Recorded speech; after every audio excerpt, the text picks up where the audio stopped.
Bank of China, तेरे में दम है, कल बैंक ऑफ चाइना तो इंडिया से निकाल दे।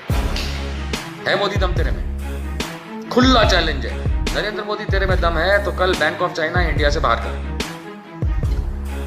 अमित शाह, तू अपने आप को बहुत बड़ा पता नहीं क्या बोलता है, तेरे में औकात है, अगर एज अ होम मिनिस्टर औकात है, तू अपने आप को लौह पुरुष बुलवाना पसंद करता है, तू एक्चुअली लोल पुरुष है। अगर तेरे में इतनी सी भी औकात है ना देश के लिए, अमित शाह होम मिनिस्टर, कल सुबह पेटीएम बंद करा, कर पेटीएम बंद करा। तुम क्या करोगे? चीन की गोद में बैठे हुए ढोकला डिप्लोमेसी वाले, आवरे मारा सावरिया साथे साथे रमिए हैं, तो कौड़ी की औकात कर दी इस देश की तुम लोगों ने, और नेहरू गाली देते हो तुम लोग। इंच, तुम नाखून बराबर नहीं हो नेहरू इंदिरा के, तुम नाखून बराबर नहीं। तुम देश बेचते हो, देश तोड़ते हो और झूठ बोलते हो और देश का विरोध करते हो, देश की सेना का विरोध तुम दूसरों को बोलते हो ना। मैंने तुमको तुम्हारी 3 ट्वीट नरेंद्र मोदी और अमित शाह गिना दी। देशद्रोही हो तुम लोग। नरेंद्र मोदी अमित शाह देशद्रोही हैं। नरेंद्र मोदी और अमित शाह देशद्रोही हैं क्योंकि उन्होंने 2013 और 14 में भारत की सेना के खिलाफ बयान दिए हैं, लिखित हम सबके पास। 2014 के दिसंबर में नरेंद्र मोदी ने श्रीनगर जाके अलग रैली के अंदर सेना के खिलाफ बयान दिया, हम हैं मोदी सरकार, इसलिए सेना से माफी मंगवा दी। सेना को डिमोरलाइज करने वाले देशद्रोही होते हैं, और वो देशद्रोही में सबसे अव्वल नाम नरेंद्र मोदी और अमित शाह का। काहे है राजनाथ सिंह जी, काहे मोदी फोन किए थे, मोदी कहे थे क्या जिनपिंग मारेगा, क्या ड्रामा क्या है ये? और अमित शाह क्या बोलता है 2014 में कि चीनी सैनिक हमारे देश में आके पिकनिक बना के चले जाते हैं। तो अभी क्या करने आए थे? गिल्ली डंडा खेलने आए थे तुम्हारे साथ? नहीं, गिल्ली डंडा खेलने आए थे, कबड्डी खेलने आए थे, खो खो खेल रहे थे, या आजकल जो लूडो खेलते हो तुम लोग बैठ के पार्लियामेंट में पार्लियामेंट में लूडो खेलते हो ना, तो वहां बैठ के बीजेपी वाले लूडो खेल रहे थे।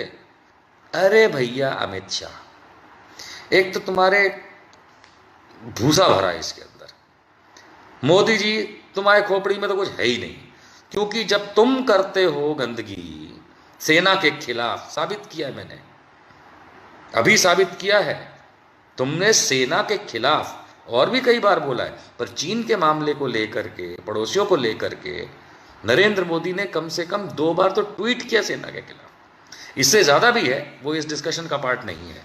श्रीनगर में जाकर के सेना के खिलाफ बोला नरेंद्र मोदी प्रधानमंत्री ने, और कई मामलों में सेना के खिलाफ लिखा। अमित शाह जैसा नाटकखोर लिखता है कि जब चाहे सीमा पार करके चीनी सैनिक आ जाते हैं देश में हमारे और पिकनिक मना के चले जाते हैं। तू मेरी सेना को गाली दे रहा है बे अमित शाह, मतलब बॉर्डर पे सीमा, वहां पे एलएसी पे खड़ी है, तू सीमा को गाली दे रहा है, सीमा पे खड़े जवानों को गाली दे रहा है तू अमित शाह। क्या ऐसे हमारे सैनिकों को गिल्ली डंडा खिलाते हुए आ गए और पिकनिक मना के चीनी चले गए? बदतमीज आदमी, थोड़ी तमीज रख ले, तेरे जैसों से किसी की नहीं होती है। अमित शाह जैसा बदतमीज आदमी नहीं है। क्या लिख रहा है ट्वीट में अपनी मातम कि चीनी सेना आकर के हमारे देश में पिकनिक बना के जाती है? अरे पहुंचाड़ी देश तने ત્યાં અમદાવાદમાં खबर पड़ी जाए तने ત્યાં गोखली नाखीश। अमित शाह खोपड़ी में दिमाग नहीं भूसा भरा है, देश की सेना के खिलाफ लिखता है। उनके मोटा भाई अमित भाई के भी नरेंद्र भाई Modi, I am sorry, Narendra भाई मोदी क्या करते हैं? वो भी तो देश की सेना को गाली देते हैं, देश को गाली देते हैं। और पिछली सरकारों से सरकार सवाल पूछते हैं आप लोग। जब आप पिछली सरकारों से सवाल पूछते हैं, जब आप ऑपोजिशन में है, तो वो रासलीला, और आज की ऑपोजिशन आपसे सवाल करे तो वो कैरेक्टर ढीला। बड़ा सलमान खान पसंद गाना है तुम्हारा, भारतीय जनता पार्टी। हकीकत में तुम्हारा कैरेक्टर ढीला, कैरेक्टरलेस लोग हो तुम। मिस्टर नरेंद्र मोदी अप्रैल 2018 में वुहान गए थे, गए थे ना वुहान, तो वहां पे जिनपिंग से मिले थे, चीनी राष्ट्रपति से।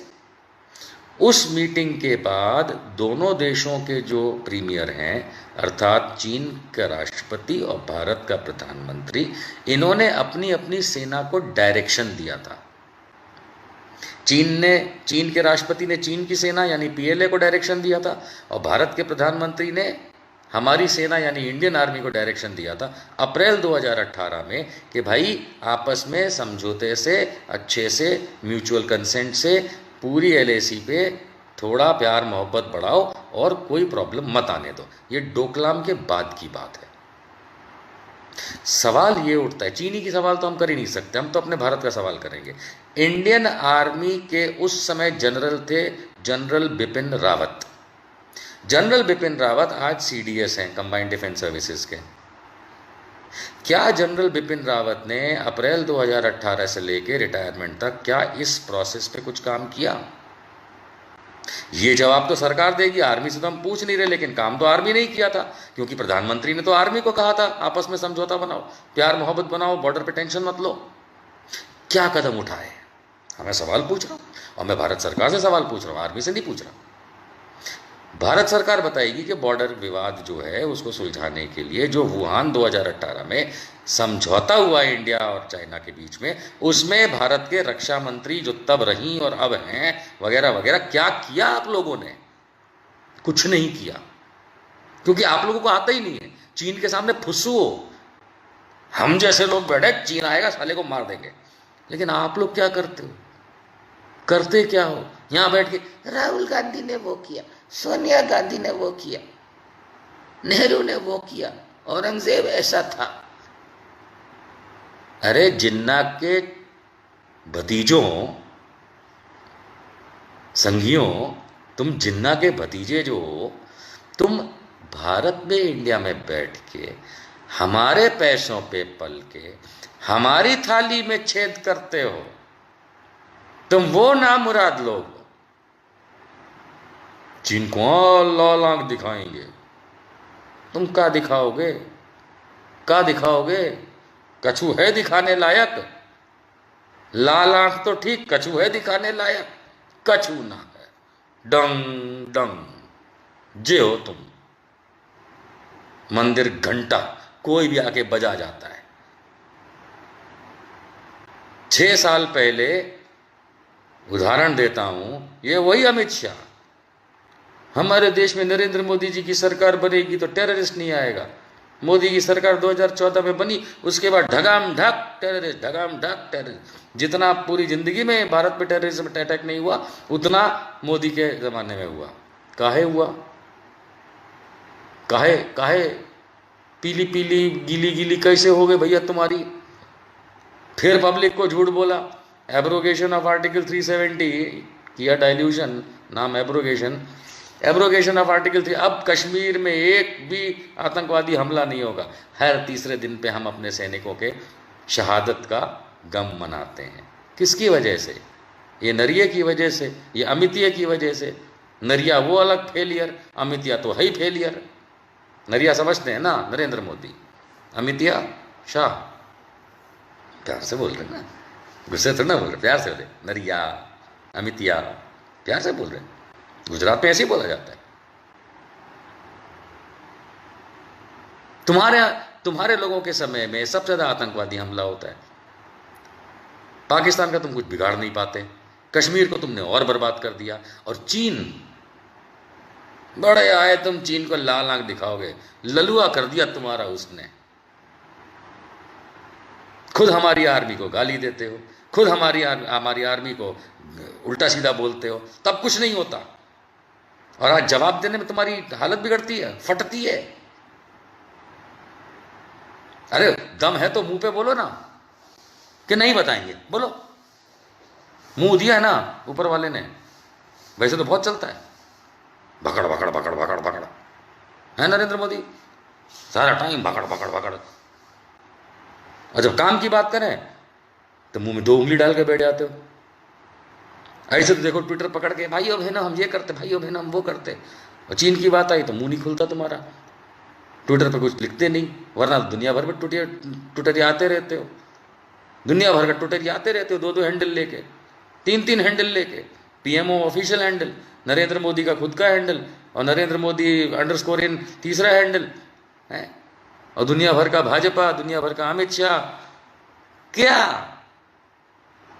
चीन के सामने पोपले बन के तुम बैठ गए हो, और अब क्या बोलते हैं, हम बातें कर रहे हैं, हम बातों से मसला सुलझाएंगे। अरे भक्तों का क्या होगा, भक्त तो बैठे थे राह में कि तुम इशारा करो, मोहन भागवत 3 दिन में सरकार तैयार कर देगा।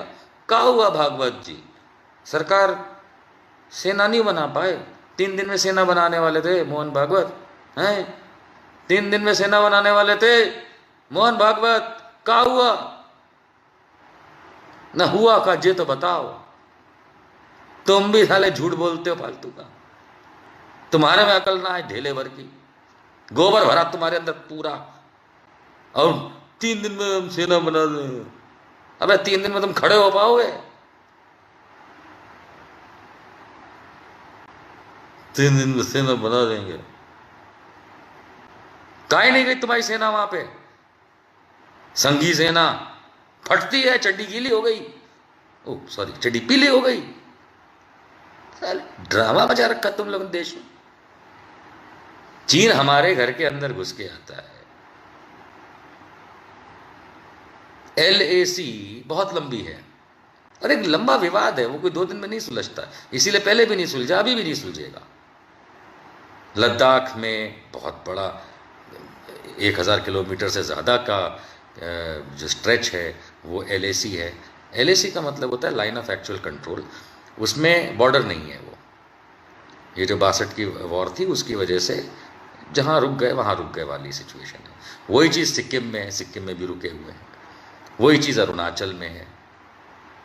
लेकिन साहब चीन को हम लाल आंख दिखाएंगे। अरे चीन के सामने अटल बिहारी वाजपेयी, हमको बहुत अच्छे से याद है, तिब्बत को रिकॉग्नाइज कर दिया था। तिब्बत, दलाई लामा हमारे पास शरणार्थी हैं। दलाई लामा तिब्बत से बुद्धिस्ट, बौद्धों के विश्व गुरु, वो हमारे पास दिल्ली में रहते हैं, है ना। हज़ारों लाखों की संख्या में तिब्बती लोग जो हैं वो इंडिया में हैं, खास करके शिमला, धर्मशाला, हिमाचल का जो वो एरिया है वहाँ तो बहुत ज़्यादा है। उपरांत उसके दिल्ली में, मुंबई में, हर जगह तिब्बती लोग बहुत सारे हैं। और Atal Bihari Vajpayee clink clink clink clink समझते हैं, जाम से जाम टकराए तो क्लिंक क्लिंक। और तिब्बत को मान लिया कि तुम्हारा है चीन, तुम्हारा है चीन, कोई बात नहीं, तिब्बत गिवन टू चीन। अटल बिहारी वाजपेयी प्रधानमंत्री, भाजपा वाले, ऐसे लगता समोसा वाले बोलना चाहिए। और क्यों भाई, अरुणाचल को मत छेड़ना, अरुणाचल को हमें दे दो। अबे ट्रेडर हो, धंधा करते हो देश का। वो अटल बिहारी वाजपेयी ने तिब्बत दे दिया चीन को, यही तुम्हारे नसों में घुसा हुआ है। चीन से तुम क्या करोगे? आत्मनिर्भर बनेंगे, घर पे बनाएंगे, इसके पहले मेक इन इंडिया करेंगे, घर पे बनाएंगे। अबे तुम क्या बनाओगे? भूखी नंगी, बिना दिमाग की, बिना पैसों की, हमारे पैसों को लुटा देने वाली ये सरकार क्या बनाएगी? और फिर क्या बोलते हैं, अच्छा एक आध जनरल साहब भी रिटायर्ड, आज हम पढ़ रहे थे, एक आध रिटायर्ड फौजी भी हैं, वो भी लगे पड़े। चीन की आर्मी में तो बहुत सारे लोग दारूबाज हैं, चीन की आर्मी में बहुत सारे लोग मोटे हैं। ऐसे जाओ कब्जा कर लो ना। जनरल साहब RN सिंह नाम है उनका, पता नहीं लेफ्टिनेंट जनरल है या मेजर जनरल है, रिटायर्ड RN सिंह। हाँ ये वही हैं जो राम मंदिर पे नाचते हैं। मतलब कहने के लिए सेना के पुराने अधिकारी बड़े, पर मोदी के अंदर पूरे घुसे हुए ऐसे वाले लोग हैं ये, इसलिए इनको सेना का ना माना जाए। अब ये तो सेना में थे, किया होगा उन्होंने अच्छा काम, सलाम। अब जो मोदी के अंदर तुम घुसे हुए हो ना, तो तुम्हारी वो सेना वाली बात मत करना, तुमसे बात करना है जनरल सिंह। तुम लोग कर क्या रहे हो? उधर सिक्किम में अभी भी अग्रेशन चल रहा है, उसमें कोई डिस्कशन नहीं हो रहा। अरुणाचल में रेड लगी हुई है, चीन अंदर तक घुसा हुआ है, उस पर कोई बात नहीं। और यहां भी आप लोगों को मैं बता दूं, गालवान वैली है, उस पर चीन कुछ मांग ही नहीं रहा, वो तो पैंगोंग पे बैठा हुआ है, उस पर कोई डिस्कशन नहीं है। ऐसा चार्ली बनाते हैं ना, ऐसा बेवकूफ बनाते हैं, हकीकत में ये बेवकूफ है, हकीकत में ये बेवकूफ है। इनमें अगर दम हो, नरेंद्र मोदी, मैं खुला छुट्टा चैलेंज देता हूं तेरे को, अगर तेरे में दम है तो कल सुबह बैंक ऑफ चाइना, तेरे में दम है, कल बैंक ऑफ चाइना तो इंडिया से निकाल दे। है मोदी दम तेरे में? खुला चैलेंज है, नरेंद्र मोदी तेरे में दम है तो कल बैंक ऑफ चाइना इंडिया से बाहर कर। अमित शाह, तू अपने आप को बहुत बड़ा पता नहीं क्या बोलता है, तेरे में औकात है, अगर एज अ होम मिनिस्टर औकात है, तू अपने आप को लौह पुरुष बुलवाना पसंद करता है, तू एक्चुअली लोल पुरुष है। अगर तेरे में इतनी सी भी औकात है ना देश के लिए, अमित शाह होम मिनिस्टर, तो कल सुबह पेटीएम बंद करा कर, पेटीएम बंद करा। तुम क्या करोगे? चीन की गोद में बैठे हुए ढोकला डिप्लोमेसी वाले, आवरे मारा सांवरिया साथे साथे रमिए हैं, तो कौड़ी की औकात कर दी इस देश की तुम लोगों ने। और नेहरू को गाली देते हो तुम लोग, इंच, तुम नाखून बराबर नहीं हो नेहरू के, इंदिरा के, तुम नाखून बराबर नहीं हो। तुम देश बेचते हो, देश तोड़ते हो और झूठ बोलते हो और देश का विरोध करते हो, देश की सेना का विरोध तुम दूसरों को बोलते हो ना। मैंने तुमको तुम्हारी 3 ट्वीट नरेंद्र मोदी और अमित शाह गिना दी। देशद्रोही हो तुम लोग, नरेंद्र मोदी अमित शाह देशद्रोही हैं। नरेंद्र मोदी और अमित शाह देशद्रोही हैं क्योंकि उन्होंने 2013 और 14 में भारत की सेना के खिलाफ बयान दिए हैं, लिखित हम सबके पास है। 2014 के दिसंबर में नरेंद्र मोदी ने श्रीनगर जाके अलग रैली के अंदर सेना के खिलाफ बयान दिया, हम हैं मोदी सरकार, इसलिए सेना से माफी मंगवा दी। सेना को डिमोरलाइज करने वाले देशद्रोही होते हैं, और वो देशद्रोही में सबसे अव्वल नाम नरेंद्र मोदी और अमित शाह का आता है। तुम चीन से लड़ोगे, तुम चीन से हम बातें कर लेंगे चीन से। अरे मोदी साहब, सुना था तुम 56 इंच का सीना रखते हो, बकलोली करते हो। 56 इंच के पिछवाड़े होते हैं, सीने नहीं होते, और ये साबित हो गया। 56 इंच के सीने नहीं होते, 56 इंच के पिछवाड़े होते हैं। इतना दिमाग लगाओ, 36 इंच का सीना रखो, इतने में दिखाएंगे मर्दानगी, और 56 इंच के पिछवाड़े वाले क्या दिखाएंगे मर्दानगी। You guys are failures. You have fucked up this country. You know that? You have fucked up this country completely. You can't take on Pakistan. You can't take on China. अरे आज नरेंद्र मोदी और उसकी सरकार की विदेश नीति, फॉरेन पॉलिसी इतनी बर्बाद है, इतनी बकवास है कि आज भारत के इर्द गिर्द एक देश नहीं है जो हमारा दोस्त हो, एक भी नहीं है। ये पहुंच जाते हैं, गले पड़ जाते हैं, वो बात अलग है, उससे दोस्ती नहीं होती। पाकिस्तान से तो हमारी दोस्ती कभी नहीं थी। चीन के साथ ठीक है एक, अब वो भी खत बर्बाद कर रहे हैं, है ही नहीं कोई दोस्ती चीन के साथ। पाकिस्तान के साथ नहीं है, श्रीलंका के साथ नहीं है, भूटान हमारे सर में बैठा है, नेपाल नक्शा दिखा रहे। नेपाल ने उत्तराखंड का एक हिस्सा अपने मैप में दिखा दिया है ऑफिशियल, और उसकी संसद ने पारित कर दिया। और मोदी जी और अमित शाह जी यहां बैठ के घंटा बजा रहे हैं, घंटा। उत्तराखंड, मेरे उत्तराखंड का हिस्सा नेपाल ने अपने मैप में कल पारित किया है। अब मोदी बजा रहा घंटा, उसे कुछ नहीं आता, मुंह बू हो गया, बू। तो ये वही मोदी है जो करोड़ों रुपया नेपाल को दे के आया था 2014 में जीतने के बाद। ये है विदेश नीति, ये है विदेश नीति। बांग्लादेश वो तुम्हारा दोस्त नहीं, अरे कोई तुम्हारा दोस्त ही नहीं है। तुम यहाँ बैठ के बोलते रहते हो अपने भक्तों से और अपने बीजेपी प्रवक्ताओं से बुलवाते रहते हो, अरे सब हमारा इतना बढ़िया फॉरेन पॉलिसी। उधर अमेरिका ने तुम्हारी चपत मार दी मोदी, डोनाल्ड ट्रंप ने तुम्हें चपत मार दी। पता है तुमको कितनी बार चपत मारी है? तुम अपना यहाँ पे चपत खा, मोदी चाटे खा खा के डोनाल्ड ट्रंप के अपने गाल लाल रखता है। ये हाल है ना। 1 किलोमीटर वापस आई काहे है राजनाथ सिंह जी? काहे? मोदी फोन किए थे, मोदी कहे थे क्या जिनपिंग मारेगा? क्या ड्रामा क्या है ये? और अमित शाह क्या बोलता है 2014 में कि चीनी सैनिक हमारे देश में आके